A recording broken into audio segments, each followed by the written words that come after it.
Good evening, everybody, and welcome to Live Life with Sean. I'm your host, Sean Higgins. I'm a lifelong information security technology expert with a passion for speaking, coaching, and writing. In this podcast, I'm going to talk about what's going on in my life, and I hope by me talking about it will help you with your life. Hopefully, it will help you get through what you're going through.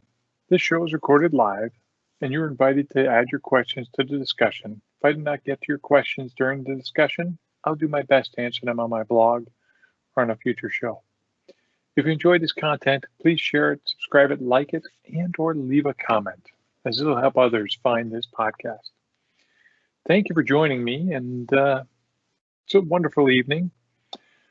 For those of you that haven't taken the time to look me up and find out who I am the Chief Technology Officer and co-founder of a company by the name of Herjavec Group.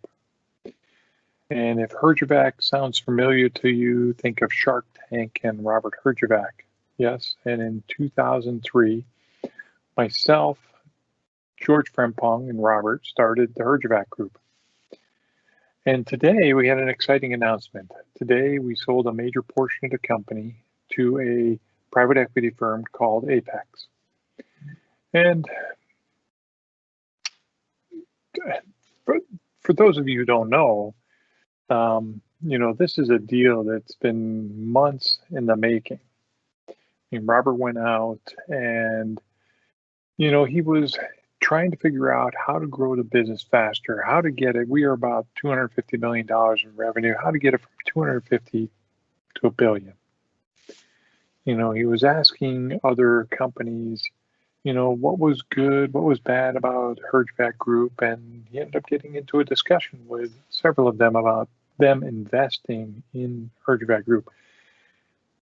And about mid-November, Robert came to the leadership team and said, guess what? I'm going to do this.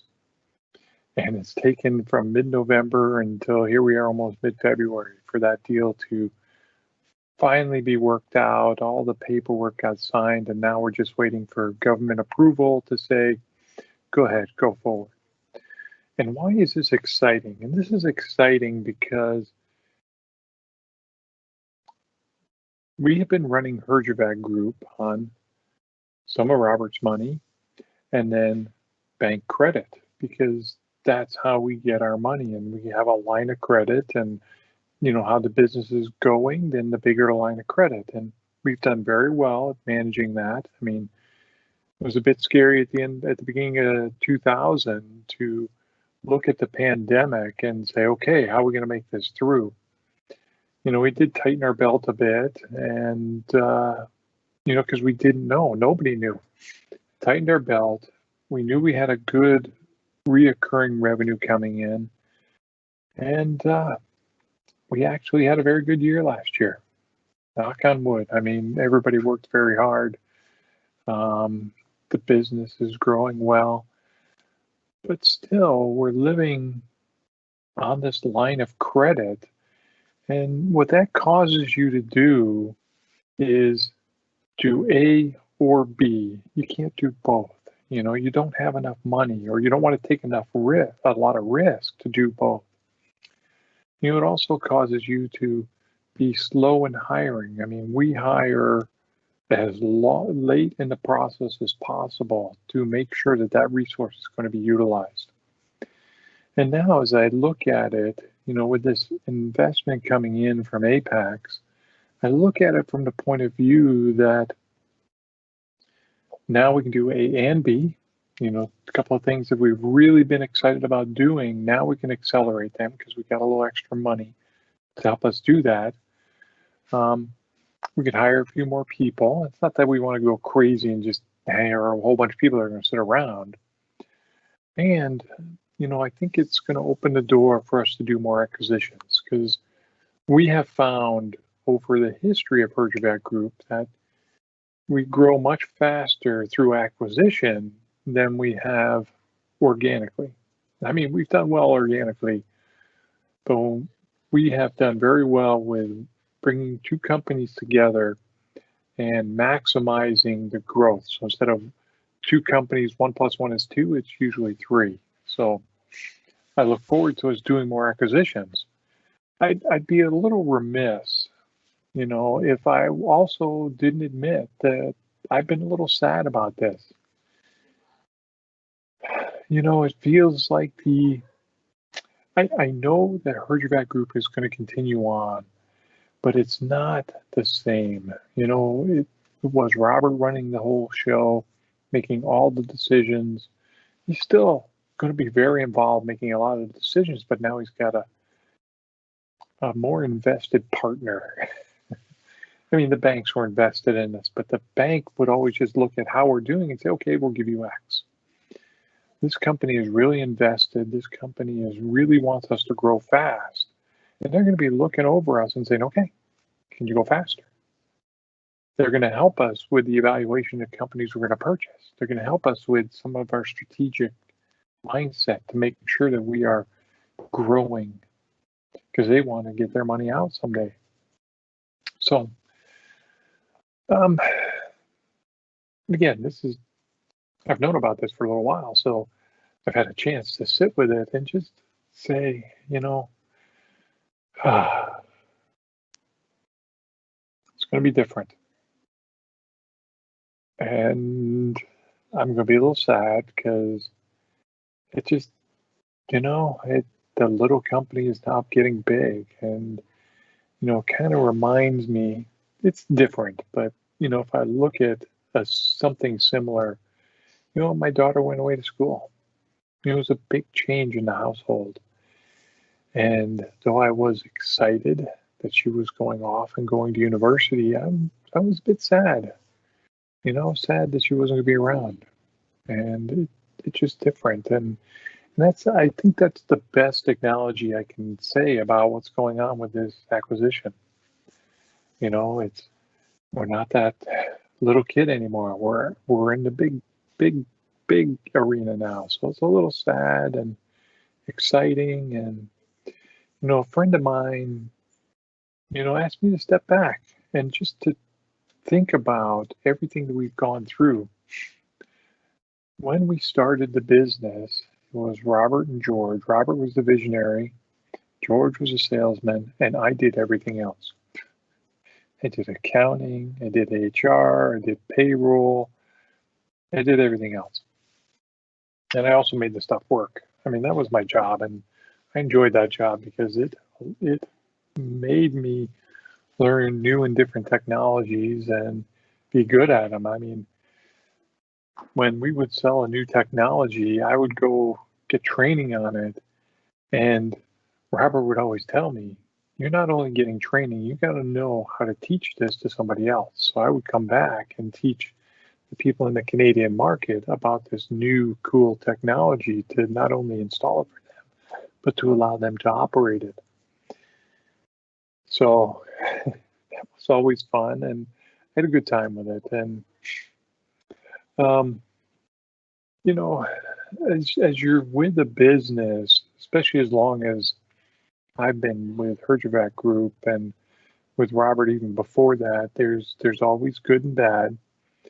And I like to remember all the good more than I want the bad, but it isn't always that way.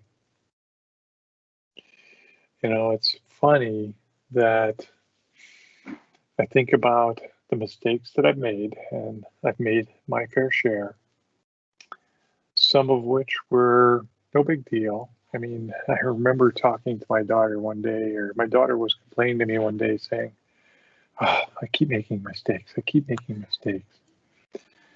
And I just said right back to her, just right then and there, I said, I make a living on making mistakes. And I'm not afraid. When there's a problem that needs to be solved, I will do whatever it takes to solve that problem. And if I make mistakes along the way in solving that problem, that's, as somebody else once said, that's just one less way that it didn't work. And now I'm able to fix the problem. I'm able to take different pieces of information to try and bring it together for a solution for the client. And I'm very proud of that. So I've made mistakes in that respect, made mistakes in putting in equipment and it breaks something. and I will learn from that. And I've made mistakes that were even worse than that. I remember one time a customer had sent an email to a bunch of people, and I was a little pissed off at the tone of the customer. And instead of doing a reply to the people in the company, I did a reply all, and it was kind of a little bitty uppity in my reply about the client. And the client was not happy. And the funny part was, instead of sending somebody else in to fix the client, they send me. I had to go fix my problem. It was humiliating a bit because you got to go face the customer and say, look, I was having a bad day. I shouldn't have said that. Let's go fix your problem. And I did fix their problem. I finally figured out what I needed to do to fix it. Um, but it's just so funny that a lot of times when customers get pissed off, even if we would send somebody else in to fix the problem. In this case, whenever I mess something up, didn't happen a lot, but I could probably count on my hand the number of times I did that. The customer would be pissed. They'd send me. They wouldn't send anybody else. They'd send me. So a funny story just popped into my head. I remember dealing with this one customer, and we're installing a technology we probably shouldn't have been installing. And I'm on the phone call with them because they're out west, and I'm in the room with the project manager, and we call a client, and we start talking about what's going on, asking him some questions, and he starts yelling at me. And I just start laughing. I don't know why I start laughing. I look up and I see the project manager across the room. Her face turns white. She can't believe that I'm laughing at the client. All of a sudden, the client takes a breath and says, I'm not angry. I just happen to say, oh, hold on, Bob, but you're yelling at me. And the client just goes, oh my God, I was. Had a laugh with me. It kind of broke the ice, and I said, okay, here's what we're going to do for you, Bob. And I laid out a plan for him. And we were great after that. It was just so funny. So funny, the fun things that happen. I've also been involved in some very interesting moments at Herjavec Group. I remember I was dealing with a client early on. They called me up bright and early in the morning, say, hey, something funny's going on in our network. Can you take a look at our firewall? We were basically managing their firewalls for them. Not really, but we were. Take a look, and, I told them, I said, yeah, I'm not seeing anything that looks out of the ordinary. I was expecting to see something based on what they were telling me, and I did not see what I expected. I said, okay, and hung up the phone, and an hour later they called me up and said, hey, we need you here. I show up on site, and they've got computers going down left and right, and we're just trying to figure out what's going on. 40 hours later, doing lots of different things, cleaning up, monitoring their network, helping them find remnants of what's going on. I go home, and it's so funny. As I'm leaving, I pass by the guy in charge, the CIO, and he goes to me, he goes, oh, by the way, just got a call, Chicago's down. I'm like, okay, I'll see you in a few hours. So 8 to 10 hours go by. I go home, get a good night's sleep, come back, and I think it was in the shower that morning. I said, hey, Chicago's across the VPN. So I rush back in. I do some searching through the firewall logs for this time period, and I finally get some information that points us to what's going on. Points to a server that was running some software distribution software. I figure out who's connected to that server, and I get an external IP address, which I find out is by a local ISP. I happen to know the director of security over there. I give her a call and say, hey, is able to find out who owns this IP? Who can I call? She goes, yes, we can, but we're not going to be able to tell you who it is. All we can do, all you can ask for is that it be set aside because they need a subpoena. I'm like, okay. I call this department. I say, I'm so-and-so. I'm investigating an issue. Here's an IP address. Can you tell me if you have the information on who was using that IP address? They say yes. I say, can you set that information aside? They say yes. And now I go and report this to the manager and say, here is my chain of information. Here are the logs. I spin them up onto a disk.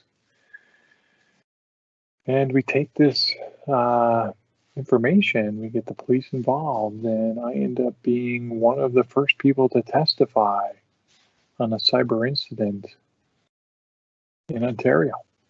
It was pretty amazing. I was an expert witness. That was an amazing experience.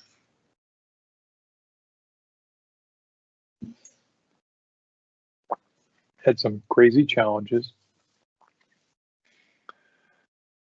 At one point, we had received about $1 million in Cisco gear. They were doing some marketing stuff. They said, hey, we'll give you this gear.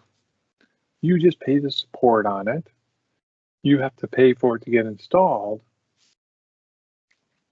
but go ahead, use it. It's all yours.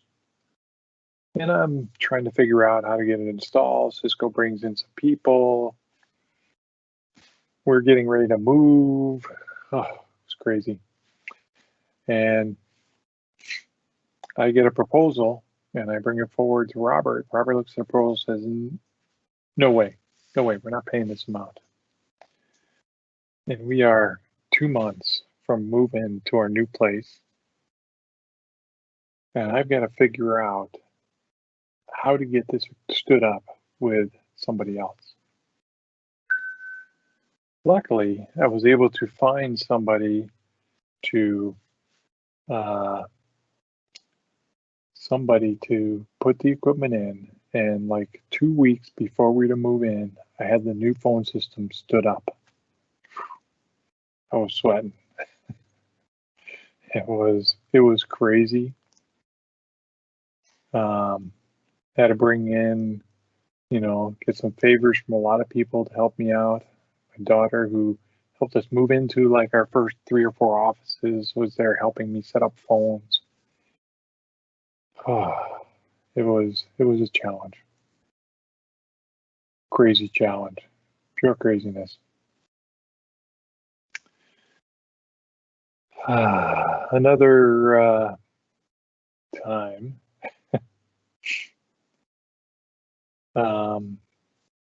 We gotta kind of set the stage. This was a really amazing one.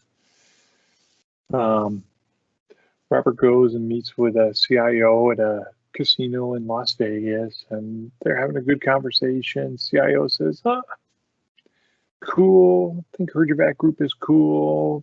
We don't have anything for you to do today. Thanks. Says, okay, made the connection. 5 days later, the CIO picks up the phone and says, we've had a breach. Can you go and help and see if they're doing it, see if these attackers are still in the network or how they could have got into the network? Okay, that's what we want you to do. And we worked on a proposal. We got it signed. And we were supposed to go assess that network. It ended up on my desk because I was the manager of the professional services at that time, or vice president, whatever you want to call it. And I handpick a team of 5 people to go down because I got certain things I got to do. And I'm like, I need this skill set, that skill set, this skill set. And I'm calling all these people and saying, look, can you go? You're the guy I want to go. Can you go? And everybody said yes, thankfully. And I'm sitting there thinking about it, getting everything arranged because this is a Sunday night. They want us on the plane for Monday, to be on site Monday. And I sit back and I say,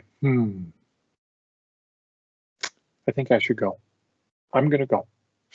Okay, so there's 6 of us. We go down there, and it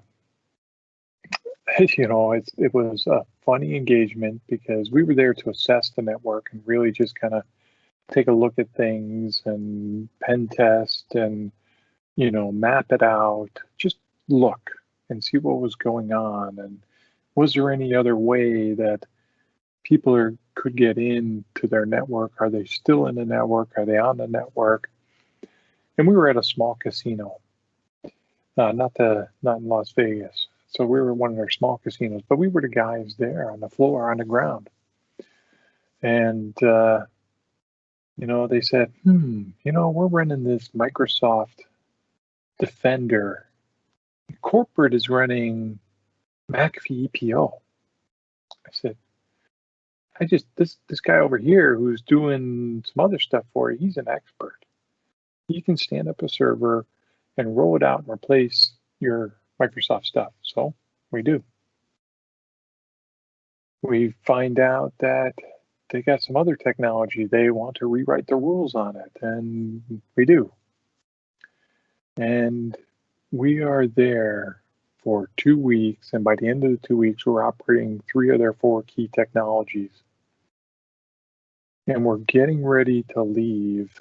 And matter of fact, I'm getting ready to ship some guys home because we're winding up, and I get a call from Robert. He goes, I need you in Las Vegas tomorrow.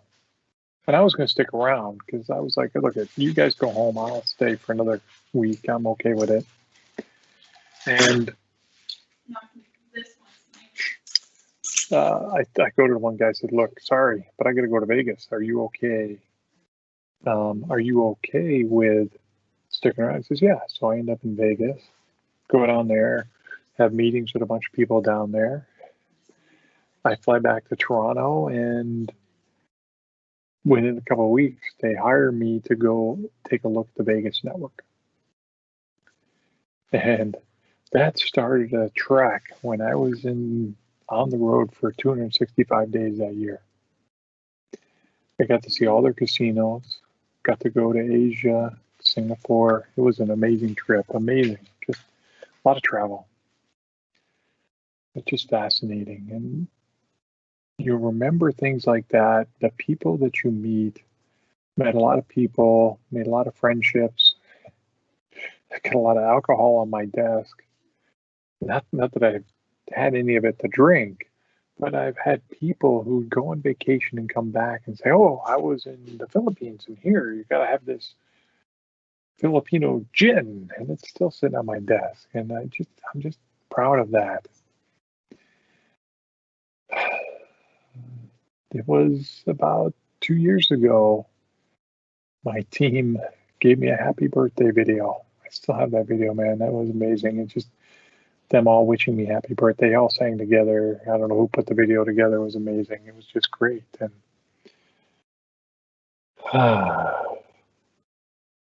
people's lives that I've been touched by has just been great. The people's lives that I've touched. And, I really don't, it's hard to appreciate the lives that I've touched with this company because you just don't think about it when you're just doing your job and just trying to do the best you can. And then, somebody will come up and say, hey, thank you. And it just means so much. And I am just so grateful for where we've come from and where we are, and just pausing right now, because it is sad that it's going to shift, it's going to change, but it's also exciting. Hmm. And I look forward to where it's going to go. And yeah, still going to be a little sad over it. I mean, this morning's walk, as I'm on my walk with the dogs in the morning, I have tears, just because I know the announcement's coming out today. It's a little bit sad. Yeah, next chapter. Time to move on. Time to grow. Time to get bigger. Time to see where it's going to go. Time to see. Heck, I'd like this COVID to be over because I'd really like to get into it and just get in front of my clients as opposed to on the web. But I thank them all. Hmm.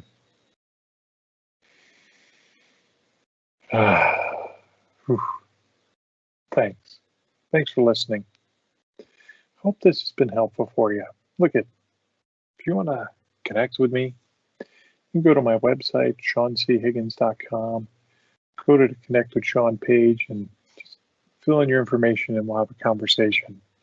I've had so many of those recently. It's just been amazing. And again, if you enjoy this show, please share it, subscribe it, like it, and or leave a comment. That'll help others find this podcast. Until next time, thank you for listening and have a wonderful week.